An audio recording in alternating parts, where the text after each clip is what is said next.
Before we get into what happened next, if you watched part one and you're back for this, you already understand that what we're covering isn't just a trade dispute. It's the unraveling of an American president's most powerful weapon in real time. If this is your first time here, go watch part one first. The link is in the description. And if you're finding value in this breakdown, hit subscribe right now. Smash that like button. Share this with someone who needs to understand what's actually happening between the United States and Canada, because the mainstream coverage is not giving you the full picture. We are. And what we're about to reveal in part two is even more devastating than what we covered in part one. Because here's what happened after the 48-hour collapse ended. It got worse. For Donald Trump, it got significantly, measurably, and possibly irreversibly worse. When we left off, it was Monday evening, February 24th, 2026. The S&P 500 had shed 9.3%. Over $4.2 trillion in market value had evaporated. The G7 had issued an unprecedented rebuke. The Canadian Parliament had voted unanimously to authorize a full economic and legal counteroffensive, and 14 Republican senators had publicly broken with the president. Donald Trump was at Mar-a-Lago insisting everything was going according to plan. Nothing was going according to plan. Tuesday, February 25th, 2026, 6 a.m. Eastern Standard Time.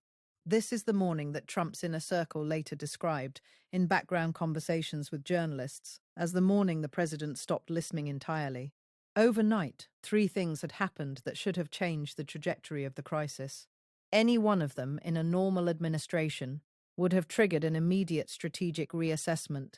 Together, they represented the kind of cascading failure that ends presidencies. The first was a letter, not a public letter. A private one delivered by courier to Mar-a-Lago at 11 p.m. on Monday night. It was from the CEO of JPMorgan Chase. Sources who have been briefed on the contents say the letter was 2 pages long. It was respectful in tone, but its message was stark. The letter reportedly stated that if the secondary tariff threat was formally implemented, JP Morgan would be legally obligated to reassess its exposure to United States government debt, not because it wanted to, because its fiduciary duty to its shareholders and depositors would require it.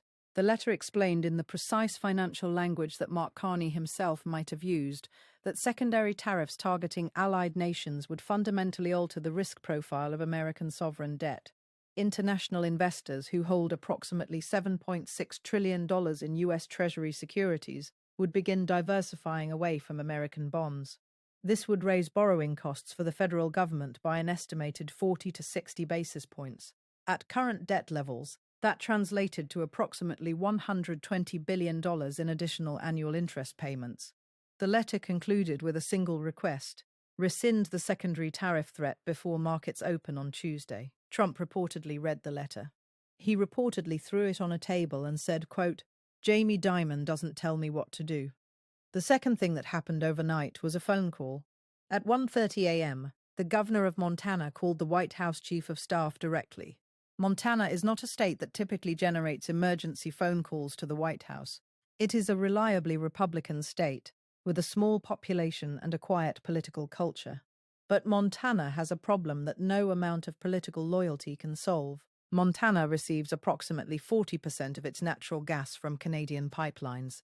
The Canadian Energy Regulator's review of export authorizations, which had been announced on Saturday, was now entering its operational phase. Pipeline operators had been formally notified that flow reductions could begin as early as Thursday, February 27th. The governor of Montana was calling to inform the White House that if Canadian gas flow was reduced by even 15%, residential heating in parts of the state would be compromised within 72 hours. This was not an abstract economic concern. This was people freezing in late February in Montana, because the President of the United States had started a trade war without considering where America's heat comes from. The chief of staff reportedly assured the governor that the situation was being managed. The governor reportedly asked how. The third thing that happened overnight was the most consequential, and it happened not in Washington or Ottawa, but in Brussels. At 3 a.m. Eastern Standard Time, which was 9 a.m. in Brussels, the President of the European Commission held a private meeting with the trade ministers of Germany, France, Italy, and Spain. The meeting lasted 90 minutes. No official readout was provided. But within hours, European financial journalists began reporting the substance of the discussion. The European Union was preparing a counterstrike, not against Canada, against the United States. The details, as reported by the Financial Times and subsequently confirmed by two EU officials speaking on background, were these. The European Commission was drafting what it internally called a democratic trade shield. This was a legal and economic framework that would allow the EU to impose retaliatory tariffs on American goods if the United States implemented secondary tariffs against EU member states for trading with Canada. But the shield went further. It included provisions for accelerated trade agreements with countries targeted by American secondary tariffs. It included mechanisms for coordinated currency interventions to stabilize the economies of affected nations. And it included, most provocatively, a provision for the European Central Bank to begin reducing its holdings of U.S. Treasury securities in a coordinated, gradual but unmistakable fashion. This was the financial equivalent of a nuclear option, not the detonation itself, but the assembly of the weapon in plain sight. The Europeans were telling Trump, without saying it publicly, that if he implemented secondary tariffs, they would begin unwinding the financial architecture that has supported American economic dominance since the end of World War II. At 7 a.m. on Tuesday morning, Donald Trump posted on Truth Social. The post read, "The fake news media and their globalist friends want America to back down. Not happening. Canada is learning that you don't mess with the United States. Our economy is the strongest in history, and these tariffs are bringing billions into the Treasury. Any country that sides with Canada over America will pay a heavy price. We are just getting started." The claim that tariffs were bringing billions into the Treasury was, according to every economist who analyzed it, technically accurate but profoundly misleading. Tariffs do generate revenue, but that revenue comes from American importers who pay the tariff and is then passed on to American consumers through higher prices. The billions Trump was celebrating were billions of dollars being extracted from American households and businesses. It was the equivalent of a mayor celebrating the revenue generated by a citywide fire because of all the overtime pay going to firefighters. The markets opened at 9:30 a.m., and for the first time since the crisis began, something unexpected happened. They didn't crash. They didn't crash because they had already priced in the worst-case scenario. The S&P 500 opened flat. It drifted slightly lower through the morning, losing about 0.3%. The Nasdaq was similarly subdued. Trading volume was actually below average. This, counterintuitively, was worse for Trump than another crash would have been, because it meant the markets had stopped reacting to his statements entirely. They had factored in the full extent of the damage and moved on to the question that actually mattered. How does this end? And the answer the markets were arriving at was devastating for the president. The consensus forming among institutional investors, as reflected in options pricing and futures positioning, was that the tariffs would be partially or fully rescinded within 60 days, not because Trump would choose to rescind them, but because the economic and political pressure would become unsustainable. In other words, the market had decided that Trump would lose. It was trading on that assumption, and every dollar of capital being deployed reflected the judgment that the President of the United States was in a position of weakness, so profound that retreat was inevitable. At 10 a.m. on Tuesday, something happened on Capitol Hill that had been building since the 12 senators released their letter on Saturday. The Senate Finance Committee convened an emergency hearing on the economic impact of the Canadian tariffs. The hearing was technically bipartisan.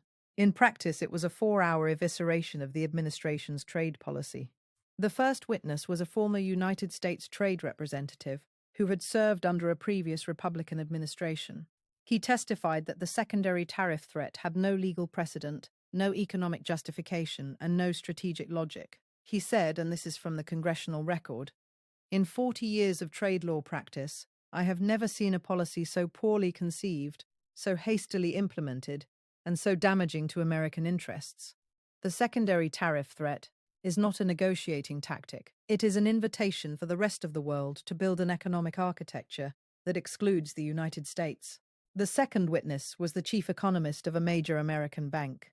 She presented data showing that American consumer prices had already increased by 0.4% in the 5 days since the tariffs were announced, driven primarily by increases in gasoline, lumber, and food prices. She projected that if the tariffs remained in place for 90 days, the cumulative impact on American households would be equivalent to a $2,200 annual tax increase. For households in northern states dependent on Canadian energy, the impact would be closer to $3,400. The third witness was the CEO of a mid-size auto parts manufacturer based in Ohio. He did not present data, he presented a photograph. It was a photograph of a notice he had posted on the factory floor that morning, informing his 340 employees that the plant would begin rotating layoffs on March 1st if the tariffs were not resolved. He said, "These are people who voted for this president. These are people who believed him when he said tariffs would bring manufacturing back to America.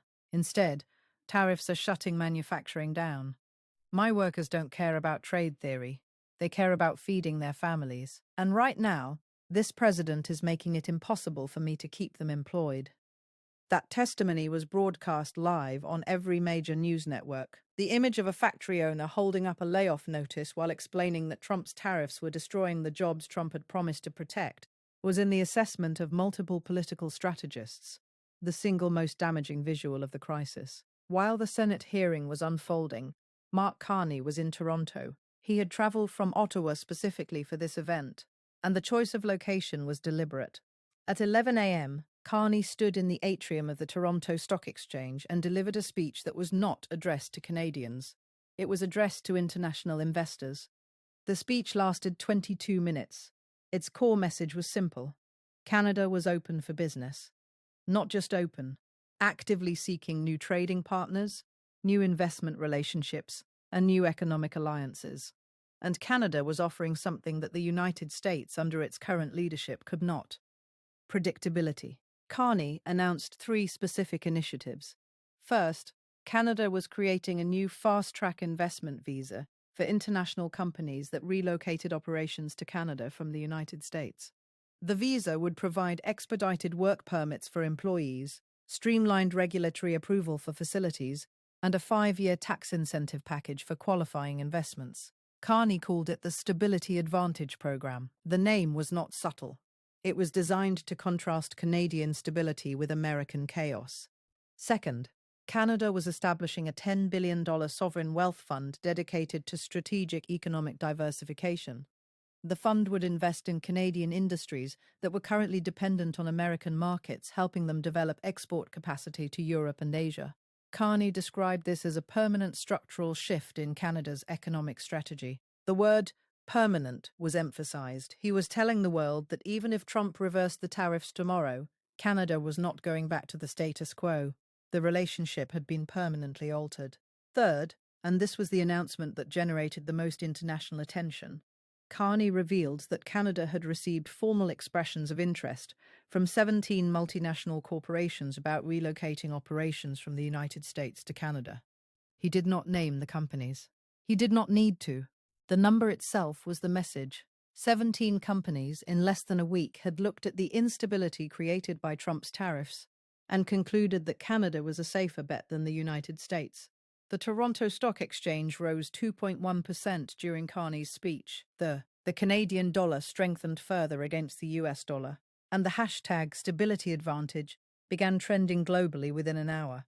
Back in Washington, the situation was deteriorating on a front that Trump had not anticipated: the legal front. At 2 p.m. on Tuesday, the American Civil Liberties Union, joined by a coalition of 17 state attorneys general, filed a federal lawsuit challenging the constitutionality of the tariffs. The lawsuit argued that Trump's invocation of the International Emergency Economic Powers Act to justify tariffs against Canada was an abuse of executive authority. Canada, the suit argued, was not an enemy. It was not a threat to national security. It was a treaty ally whose trading relationship with the United States was governed by the USMCA, a treaty ratified by the United States Senate. The lawsuit requested an emergency injunction blocking the tariffs. The case was assigned to a federal judge in the District of Columbia. Legal analysts estimated that a ruling on the injunction could come within 10 days. Simultaneously, Canada's formal complaint under the USMCA dispute resolution mechanism was advancing. Canada had filed its initial complaint on Monday. Under the USMCA's procedures, the United States had 15 days to respond. If the dispute was not resolved through consultation, A dispute panel would be convened within 30 days. Trade lawyers on both sides of the border were already predicting the outcome. The consensus was near unanimous. The United States would lose.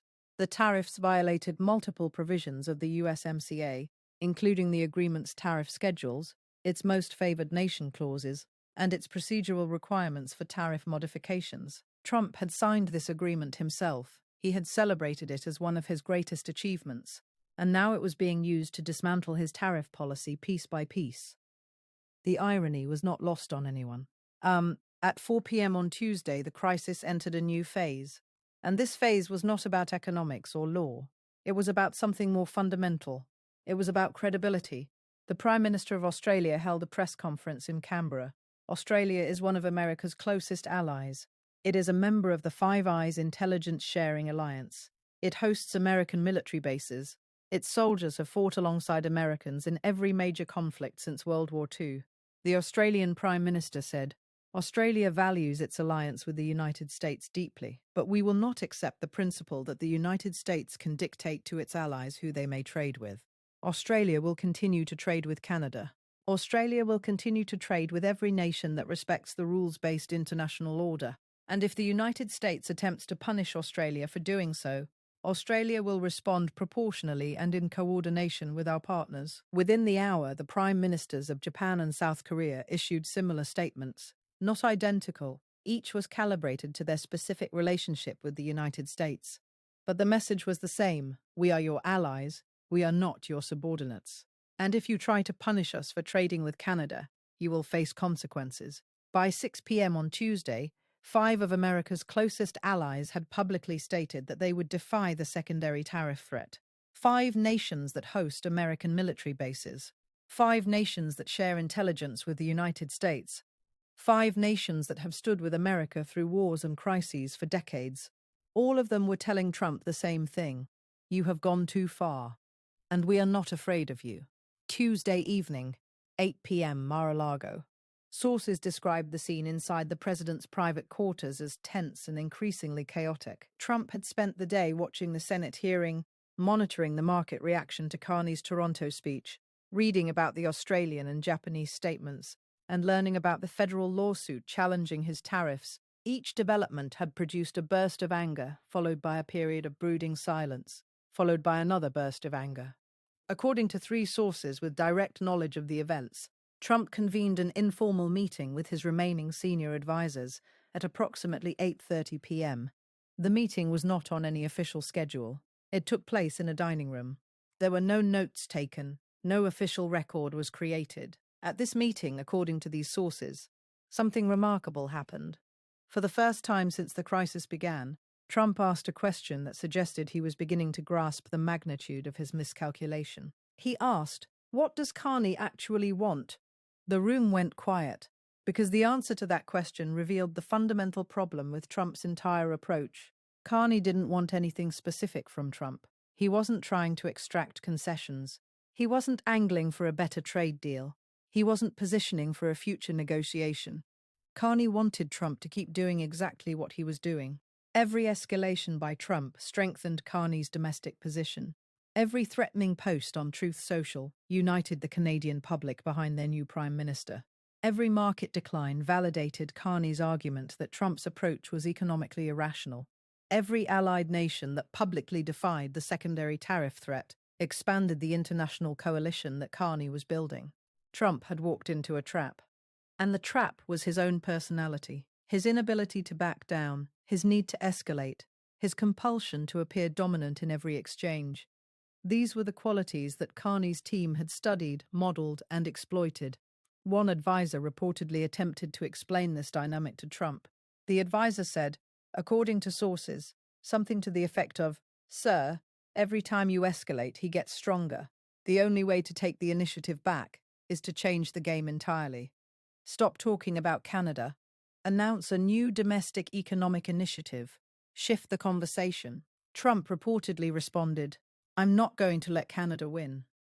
And there, in that single sentence, was the entire problem. Trump had framed the situation as a contest with a winner and a loser. Carney had framed it as a systemic restructuring of international trade relationships. Trump was playing checkers. Carney was redesigning the board. Wednesday, February 26th, 2026. Day 7 of the crisis. And the day that the first tangible, physical, undeniable consequence of the trade war arrived.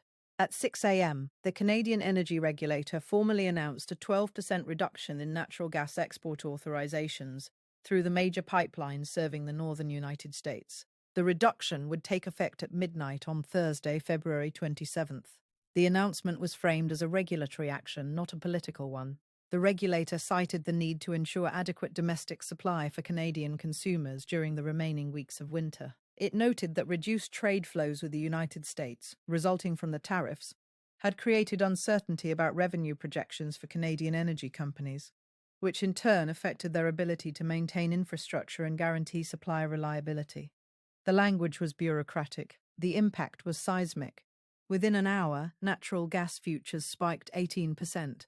Heating oil futures rose 11%. Electricity futures for the Midwest grid jumped 14%. The governors of Michigan, Minnesota, Wisconsin, Montana, North Dakota, and parts of New York immediately requested emergency briefings from their state energy regulators.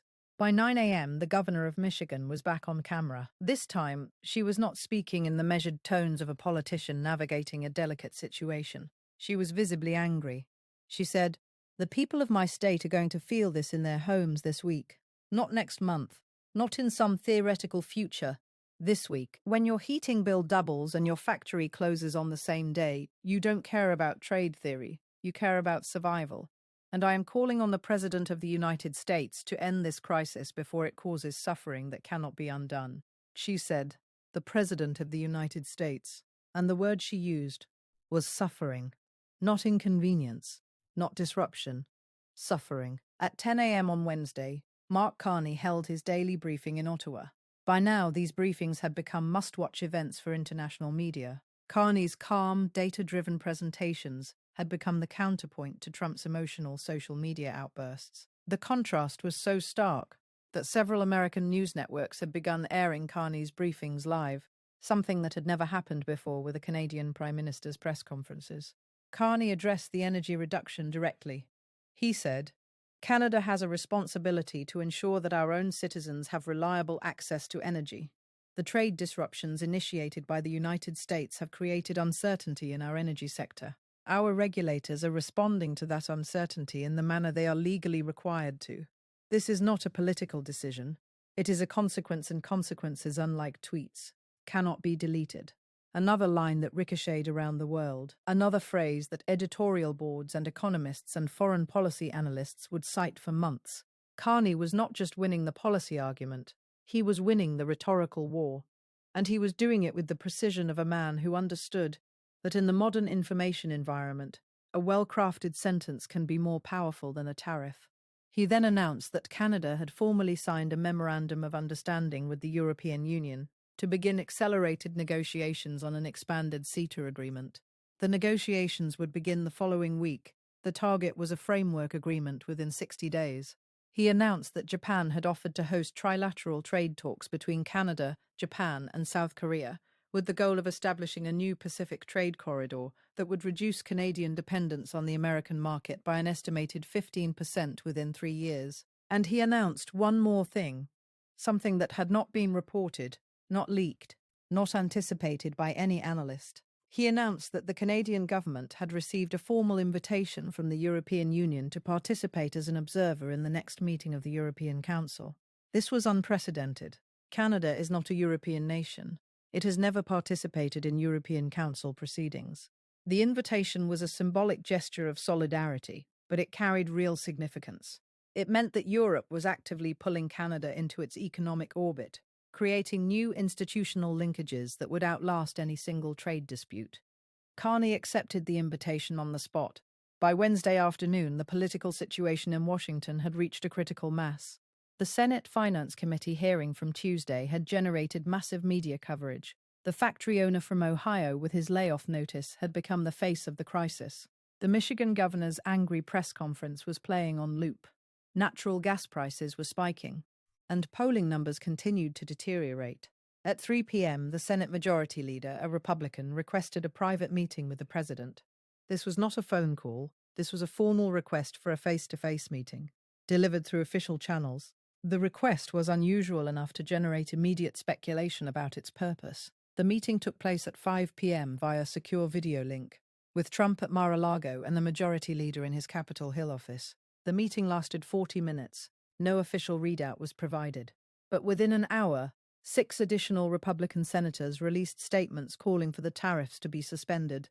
That brought the total to 20 Republican senators publicly opposing the president's trade policy. 20 senators. In a caucus of 51, that was not a rebellion, that was a near majority. The president's own party had the numbers to strip him of the very power he was exercising. Sources close to the majority leader said that this arithmetic was communicated directly to the president during the meeting. The message was reportedly blunt. The majority leader told Trump that he could not hold his caucus together on this issue for much longer. The economic pain was too visible, the political liability was too great. The president needed to find a way to de-escalate without it looking like surrender, or the Senate would act on its own. Trump purportedly told the majority leader that he would not be dictated to by his own party. The majority leader reportedly replied that it was not a matter of dictation, it was a matter of mathematics. Wednesday night, 10 p.m., the 7th day of the crisis was ending.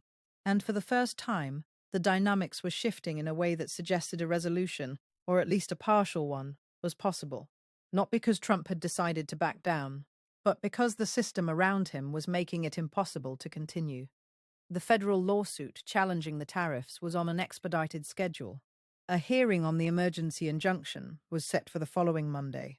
Legal analysts gave the plaintiffs a 70% chance of obtaining the injunction. If the court blocked the tariffs, Trump would face a choice between complying with a federal court order or triggering a constitutional crisis. The USMCA dispute resolution process was advancing.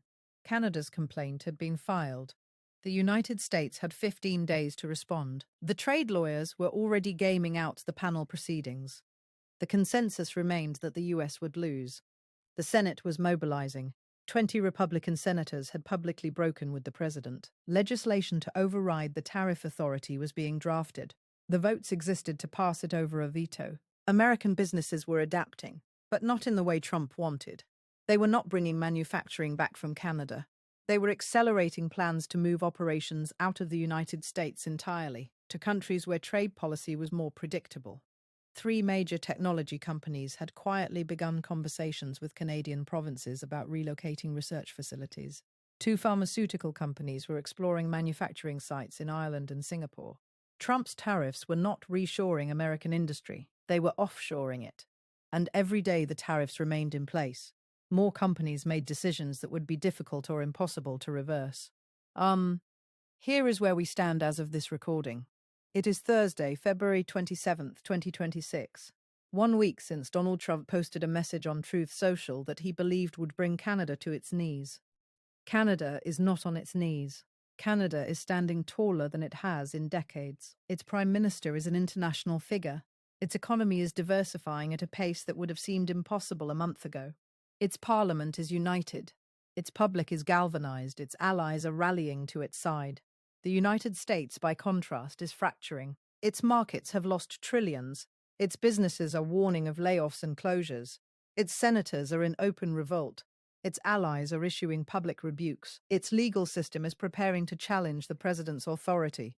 And its energy supply in multiple states is being curtailed because the president did not understand, or did not care, that America depends on Canadian natural gas to heat its homes. Donald Trump set out to prove that America was too powerful to be challenged.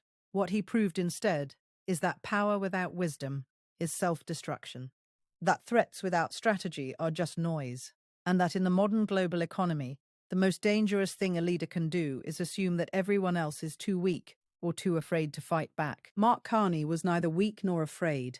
He was prepared, and preparation, it turns out, beats intimidation every single time. Subscribe now if you haven't already. Hit that like button. Share this video with everyone who needs to understand what's actually happening. Part 3 is coming, and what we're going to reveal about the legal proceedings, the Senate vote, and the secret negotiations that are already underway will change how you understand this entire crisis. The world is watching. Make sure you're watching too.